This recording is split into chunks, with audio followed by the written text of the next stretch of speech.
Dalam Bapa dan Putra dan Roh Kudus. Amin. Allah Bapa di surga, kami mengucap syukur dan terima kasih bahwa Engkau adalah Allah yang berkuasa, Allah yang kekal, Allah yang kudus, Allah yang pada saat yang sama, Allah yang memperhatikan kami, ikut menanggung segala penderitaan dan salib hidup kami. Terima kasih Tuhan, Engkau menjadi bagian dari hidup kami, dan kami bahagia karena Engkau. Terpujilah namamu kini dan sepanjang masa. Amin. Para saudaraku yang terkasih dalam Kristus, bacaan Injil hari ini pada tanggal 9 Desember 2020 pada hari Rabu,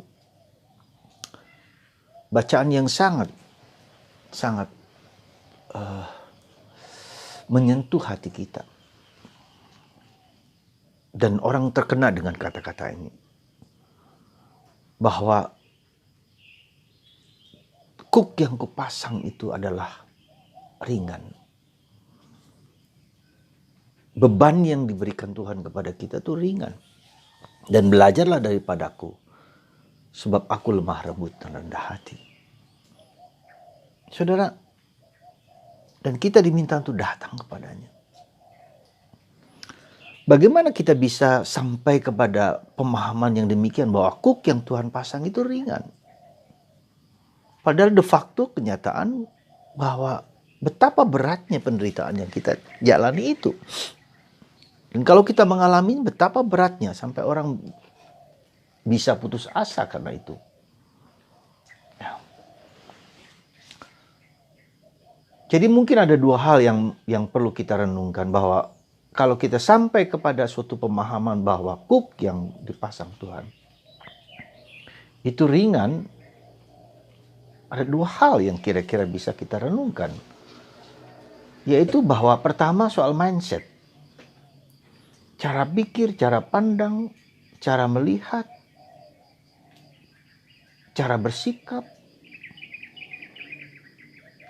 Itu yang pertama. Yang kedua, pemahaman kita tentang Allah itu sendiri.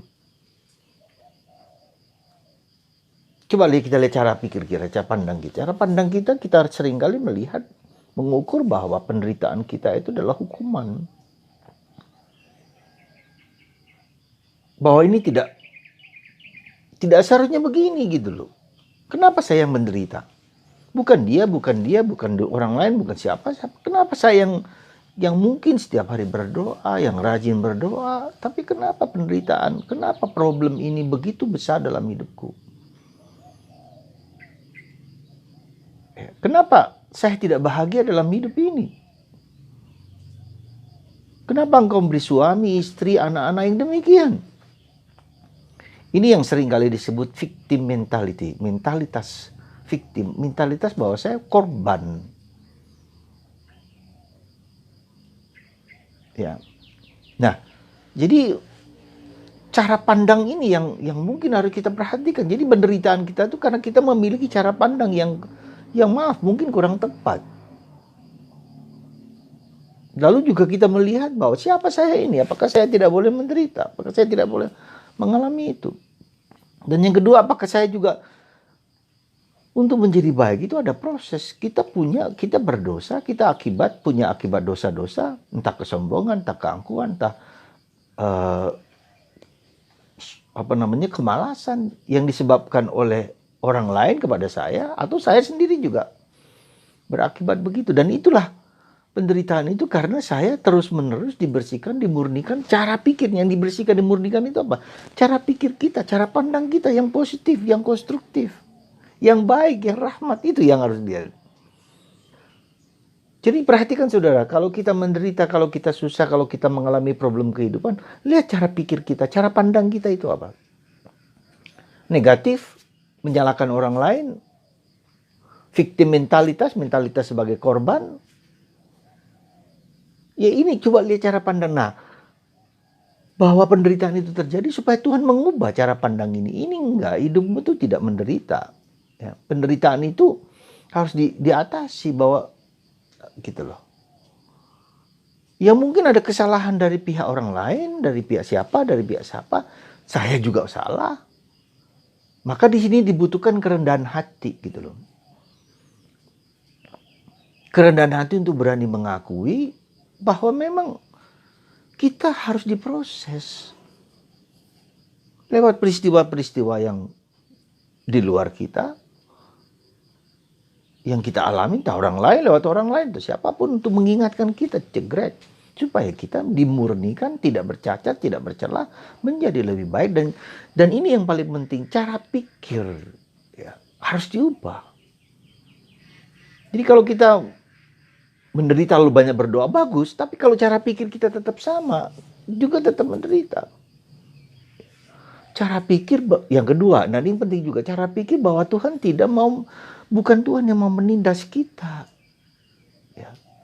Tuhan tidak menindas kita, Tuhan tidak memberikan penderitaan itu, bukan Tuhan, ya, bukan itu. Jadi bukan Tuhan itu bermaksud jahat untuk kita, tidak ada maksud jahat apapun di dalam diri pikiran Tuhan. Nah itu kita harus lihat, Tuhan pasti bermaksud baik, itu membersihkan. Maka saya harus dengan rendah hati mengolah, melihat, ya, memperhatikan diri sendiri. Dan kalau kita tidak mampu, kita minta pertolongan orang lain. Kita lihat kemarin seorang lumpuh yang dibawa oleh teman-temannya naik dengan usungan, dan ketika ada hambatan tidak bisa masuk, Yesus membawa si lumpuh ke depan Yesus, tapi bubungan rumah itu dibongkar sehingga turun. Coba lihat. Jadi ketika saya tidak mampu dan ketika saya tidak bisa, saya butuh orang lain, saya butuh pencerahan, saya butuh bimbingan, saya butuh apa? Ya, supaya saya bertobat dulu. Pertobatan. Jadi segala peristiwa, segala apa itu proses pertobatan. Nah kita nggak mau bertobat, kita ingin cepat-cepat selesai, problem selesai, tidak bisa. Ya. Jadi coba mindset kita, saudara, mindset kita, pikiran kita, cara pandang kita, cara melihat kita tentang penderitaan itu sendiri, tentang kesulitan kita, tentang salib kita itu. Jangan pernah menyalahkan orang lain, tetapi Tuhan ingin memurnikan, membersihkan, memperbaiki apa yang perlu diperbaiki dalam diri saya. Ya. Pasti ada kekurangan dalam diri saya. Entah boleh saya katakan luka batin, entah problem, entah hidup, entah saya kesombongan, entah egoisme, ya, entah kemalasan, entah keserakahan, entah kekikiran, entah ya, iri hati. Itu semua bagian dari proses di mana kita dosa. Katakanlah adalah itu bahasa dosa. Bahasa kitab suci, gunung-gunung yang harus ditebas, bukit harus ditebas, kesombongan, tanah yang berbatu-batu dan lubang-lubang itu ke orang yang minder, ya, orang berlekak-liku. Kita berjalan mungkin tidak lurus, kita suka-sukanya, suka-suka kita sendiri. Itu yang pertama. Jadi, nah, cara pandang ini harus melihat siapa? Bahwa Tuhan kita itu adalah Tuhan yang agung, yang besar, yang mulia, pencipta langit dan bumi. Jangan digantikan oleh yang lain, oleh Allah-Allah yang lain. Maka ada ketika problem, orang pergi ke dukun, orang bertanya pada A, pada B, pada C, lalu gak perlu. Karena Tuhan kita itu adalah pencipta langit dan bumi, yang berkuasa, Allah yang kudus, Allah yang kekal, Allah yang berkuasa. Maka dalam bacaan pertama hari ini, lihatlah langit, lihatlah bintang, lihatlah gunung-gunung, lihatlah alam semesta diciptakan Tuhan. Ya. Kita siapa? Hanya satu debu kecil di dunia ini. Tuhan menciptakan, pertolongan kita dalam nama Tuhan yang menjadikan langit dan bumi. Nah itu pertolongan kita dalam nama Tuhan.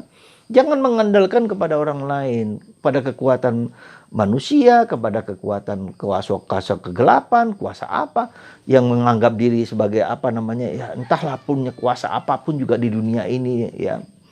Ya, gak guna, kita justru tidak menyelamatkan kita, tapi membuat hidup kita menjadi ruwet. Ya. Ketika orang datang kepada dukun, tambah ruwet hidup kita, ruwet. Ya. Dia berbohong, mana dia bisa tahu?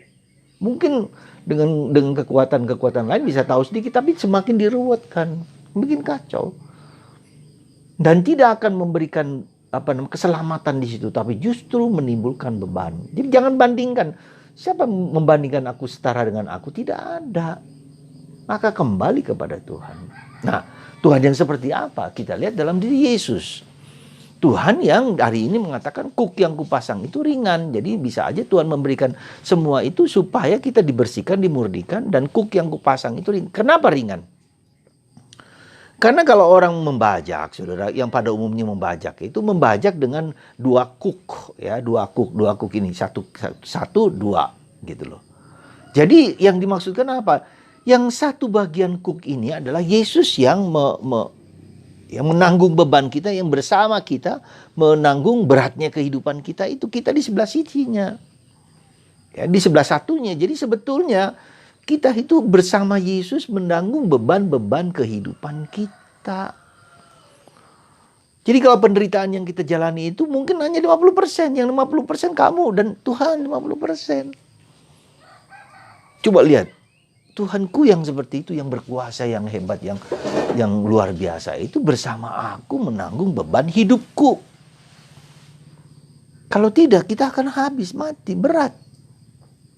Nah itu saja seringkali kita, nah maka dia belajarlah daripadaku. Kita belajar ketika bersama-sama, kita yang belum pengalaman dalam penderitaan, belajar dari yang satu. Kalau tidak, kita bagaimana bisa membajak itu?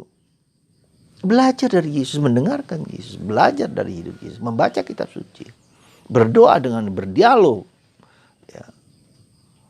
Ya. Jadi kita mendengarkan Yesus bicara apa yang ia maui dalam hidupku. Dalam doa terutama. Bisa dalam puasa, dalam mati raga. Itu juga bagian dari proses di mana kita tidak mengandalkan diriku sendiri, tidak mengandalkan orang lain, tidak mengandalkan kekuasaan, tidak mengandalkan harta.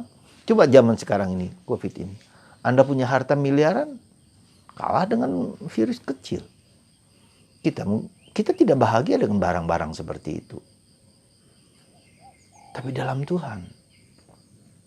Jadi saudaraku yang terkasih, gambaran kedua adalah kita itu punya Tuhan yang luar biasa. Maka beriman itu kita menyandarkan kepada Tuhan yang berkuasa. Kekal. Abadi, omnipotentes. Penuh kuasa. Pertolongan kita dalam nama Tuhan yang menjadikan langit dan bumi. Coba Anda dengarkan. Pertolongan kita dalam nama Tuhan. Datanglah kepada Yesus. Bertobatlah. Ya. Maka dibutuhkan kerendahan hati untuk datang kepada Yesus. Bersujud di depan Yesus. Tuhan tidak ingin kita bersombong dengan kehebatan kita. Saudara, mari Anda dan saya, kita bersama datang kepada Yesus. Bersujud di depan Yesus. Setiap kali, setiap waktu. Dan mohon ampun atas segala dosa-dosa kita. Dosa-dosa orang tua kita, keluarga kita, teman kita, gereja kita. Berdoa untuk gereja, berdoa untuk orang tua, berdoa untuk siapapun. Karena setelah kita mengalami semua itu, kita harus belajar mendoakan orang lain. Mendoakan gereja, mendoakan siapa yang sakit. Jadi unsur lain. Jadi kalau kita menderita itu, doakan juga orang yang sama menderita seperti saya. Nah dengan begitu kita tahu apa yang kita alami itu juga bukan hanya saya, tapi orang lain yang jauh lebih berat daripada kita. Supaya orang ringan dalam penderitaan hidupnya. Misi dari penderitaan itu seringkali adalah supaya kita membantu orang lain yang mengalami serupa dengan saya. Dan saya mempersembahkan kepada Tuhan. Ya, supaya Tuhan sendiri yang menyembuhkannya. Dan yang ketiga atau keempat boleh dikatakan, bagaimana cara kita mengatasi itu? Persembahkan hidupku, diriku, problemku, masalahku, salibku ke dalam hati Yesus yang Maha Kudus. Sekali lagi, persembahkan hidupku, hatiku ke dalam hati Yesus yang Maha Kudus. Carilah doa hati kudus Yesus, doakan terus menerus. Tuhan Yesus akan mengambil beban penderitaan itu dalam hidup kita. Sekali lagi saudaraku terkasih, semoga Anda dan saya, kita semua menyerahkan hidup kita kepada Yesus, kepada Bunda Maria.